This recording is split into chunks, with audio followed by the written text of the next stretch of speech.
La vacunación es uno de los logros más importantes de la humanidad en los últimos 2 siglos. No hay vuelta de hoja, es una intervención barata, efectiva, que cambia la vida de la civilización, no solamente de algunas cuantas personas, y por eso vale la pena entender en qué consiste, cómo funciona, cuáles son sus ventajas, qué pasa si no nos vacunamos. ¿Por qué hay gente que no se quiere vacunar? Bueno, para empezar, es cierto que en nuestra sociedad existe pues un sistema consumista que te vende la salud en una pastilla y eso pues no existe. La salud es un modo de vida, entonces el hecho de comprar una pastilla, bueno, pues a veces nos ayuda a resolver cierto problema durante cierto tiempo o quizás por toda la vida, pero no es la solución. La solución es pues, modificar nuestro estilo de vida, pensar diferente, actuar diferente, comer diferente, hacer ejercicio, otras cosas. Pero bueno, en cuanto a las enfermedades infecciosas, que es básicamente lo que la vacunación atiende, el sistema de las vacunas es muy sencillo. El sistema de las vacunas es, se introduce en el cuerpo una sustancia que se llama antígeno. Este antígeno lo que hace es que despierta la respuesta inmunitaria del cuerpo y entonces esto se queda en nuestra memoria inmunitaria. Entonces cuando después nos volvemos a exponer a ese antígeno, como ya estuvimos expuestos antes, ya tenemos defensas específicas contra esa sustancia extraña y ya podemos defendernos. Entonces, bueno, un pedacito de los virus o virus muertos o virus inactivados es lo que generalmente, o pedacitos de la bacteria, es lo que se usa para hacer la vacuna. Y ya cuando se aplica en nuestros cuerpos, pues al exponernos a esa sustancia de la bacteria o del virus, nuestro cuerpo empieza a producir defensas, nos las quedamos en nuestra memoria inmunitaria y entonces cuando volvemos a estar expuestos a ese agente que puede crearnos la enfermedad, ya podemos defendernos y evitar que nos haga daño. Ahora, el problema es que las vacunas no le sirven a toda la gente. Hay gente que, por ejemplo, pues está en situaciones de defensas comprometidas, su sistema inmunitario está mal, no está funcionando bien, entonces esa persona no la protegen las vacunas que se haya puesto antes. Entonces lo único que va a proteger a las personas que están en una situación inmunitaria difícil es lo que se llama técnicamente la inmunidad de rebaño. Es decir, que todos los que estamos a su alrededor tengamos la vacuna y de esa manera esos agentes infecciosos, ya sea virus o bacterias, cuando lleguen a nosotros no pasen esa barrera y no lleguen a las personas que sí son vulnerables. Entonces la única manera de proteger a las personas vulnerables es que todos estemos vacunados, no hay de otra. Entonces el vacunarse no es nada más una cosa que yo hago por mí, también es un deber cívico porque al vacunarme estoy protegiendo a la gente que tiene sistemas inmunitarios con problemas. Y entonces por eso es un deber moral fundamental. Ahora, se habla de que las vacunas pueden tener ciertos efectos colaterales como cualquier medicina. Toda medicina, pues hay cosas que nos ayuda y hay cosas que nos perjudica. Sin embargo, las vacunas estamos hablando de que los efectos son rarísimos. Los efectos negativos pueden ser de 1 en 4 millones de personas, puede pasarla un poco mal, pero en general eso es, digamos, mucho más bajo el riesgo que subirnos en avión, que andar en coche, que cualquier cosa de las que hacemos diarios. El riesgo es mucho más bajo y el beneficio es mucho más alto, tanto para nosotros como para la sociedad. Por eso debemos vacunarnos. Ahora, ¿por qué hay personas que no quieren vacunar a sus hijos? Bueno, es más, hoy en día ya no quieren ni vacunar a sus perros, que porque dicen que no se les van a hacer autistas los perros, aunque que yo sepa, nunca se ha observado casos de autismo canino, pero bueno, Bueno, esto viene porque el Dr. Wakefield es un investigador en Inglaterra.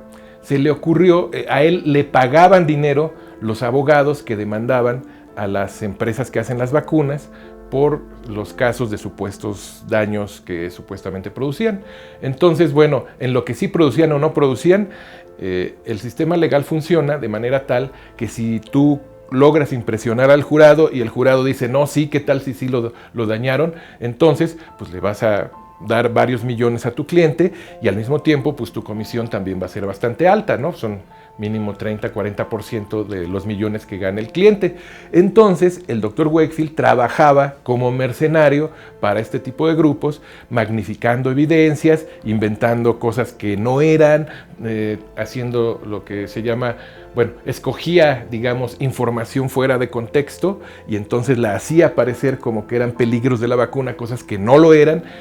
Y de esa manera publicó un artículo en donde falsamente sostenía que supuestamente las vacunas provocaban autismo. Bueno, hoy en día se ha demostrado que el autismo ya se puede detectar desde que el bebé está formándose en el vientre materno.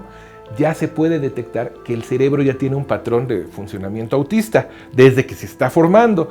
Eso quiere decir que tiene que ver con cosas ambientales y genéticas que son muy anteriores a las vacunas, o sea que después si los vacunan o no los vacunan, eso no tiene ninguna incidencia en que vaya a ser la persona autista o no lo sea. Pero bueno, el caso es que el Dr. Wakefield sacó ese artículo. En todo el mundo, grupos de investigadores en Japón, en Estados Unidos y en diferentes países europeos siguieron sus mismos protocolos de investigación, analizaron todos los datos disponibles y no encontraron nada que apoyara lo que decía el Dr. Wakefield. Entonces dijeron, bueno, ¿qué está pasando aquí? Le pidieron la información a la revista, porque cuando tú sometes un artículo científico a una revista, tienes que entregarle tus datos. Y encontraron que los datos estaban falsificados. Tanto así que la revista retiró el artículo y tanto en Estados Unidos como en Inglaterra se le retiró la licencia para ejercer a ese médico mercenario y farsante. Sin embargo, ustedes saben que no hay nada más inmortal que el Internet. Cualquier cosa que ya fue desmentida y que ya se sabe que es puro cuento, pues sigue viviendo en Internet y los que se la quieran creer, pues lo van a seguir leyendo y lo van a seguir mencionando, ¿no? Entonces, pues, ¿qué fue lo que sucedió? Que de repente la gente dice, bueno, ¿yo vacuno a mis hijos o no vacuno a mis hijos? Y entonces, pues buscan en Internet 2 o 3 videos o artículos ahí en fuentes no muy confiables, y estas fuentes, ¿qué es lo que les van a decir? Ah, es que causa autismo, se ha demostrado. Pues no, el único artículo que decía eso fue retirado por la revista que lo había publicado. La persona que cometió ese fraude fue castigada, ya no puede ejercer la medicina, y sin embargo, la gente sigue repitiendo la mentira una y otra vez como si fuera verdad. Entonces, esto ya tiene más que ver con cómo, o sea, ¿me voy a creer lo que me gusta o me voy a creer lo que yo encuentre? Yo creo que lo más sabio siempre es buscar las cosas que nos hagan cambiar nuestro punto de vista. Por ejemplo, si yo creo que las vacunas son un gran logro de la humanidad, pues yo con mucha atención voy a revisar cualquier evidencia que haya de cualquier daño que se diga que provocan. Y bueno, toda la evidencia que podemos encontrar ahorita es casi nada. Entonces, por ejemplo, vamos a ver un ejemplo positivo de las vacunas. La vacuna contra el virus del papiloma humano. El virus del papiloma humano fue el primer virus que se demostró que causa cáncer cervicouterino y cáncer de pene. Entonces, este virus, el VPH, virus del papiloma humano, se erradica completamente con la vacuna. Bueno, hay 200 variedades del virus, no sirve para todas, pero para las 6 más peligrosas, que son las que causan el cáncer, sí sirve. Inclusive investigadores de la UNAM diseñaron una de las vacunas que después vendieron a una farmacéutica para que se comercializara en todo el mundo, pero bueno, inclusive la UNAM tuvo un papel destacado, la Universidad Nacional Autónoma de México, en el desarrollo de la vacuna contra el virus del papiloma humano. Bueno, los países que hoy en día están erradicando completamente el cáncer cervicouterino, que ha sido una de las principales causas de muerte en las mujeres, es precisamente Ruanda, por ejemplo. ¿Por qué? Porque la población disciplinadamente se ha aplicado la vacuna. La Organización Mundial de la Salud recomienda que esta vacuna se aplique a niños y a niñas. Y es más, antes se decía, bueno, lo ideal es que antes de 15 años, bueno, si no se puede 15, hasta 25. Y bueno, los últimos estudios han demostrado que todavía tiene algún sentido antes de los 40 años. Entonces, pues tenemos que vacunarnos contra el virus del papiloma humano. Y sí, efectivamente, hay 4 o 5 casos de personas que han tenido enfermedades rarísimas que nadie sabe por qué son y que tuvieron esta vacuna. Pero al mismo tiempo, también hay otras 4 o 5 casos de personas que tuvieron estas mismas enfermedades y que no tenían esta vacuna. Entonces no se puede decir que la vacuna haya sido la causa. Por lo tanto, pues bueno, yo resumiría en que las vacunas son uno de los máximos logros de la civilización, son una de las responsabilidades que tenemos, de las bendiciones que están a nuestro alcance y por lo tanto, pues sí, informémonos, pero informémonos en las publicaciones que son científicas, que están valoradas todos los artículos por pares, por otros científicos igualmente preparados, etcétera, y no por 2 o 3 materiales de internet de baja calidad, sin información actualizada, que siguen repitiendo cosas que ya se desmintieron.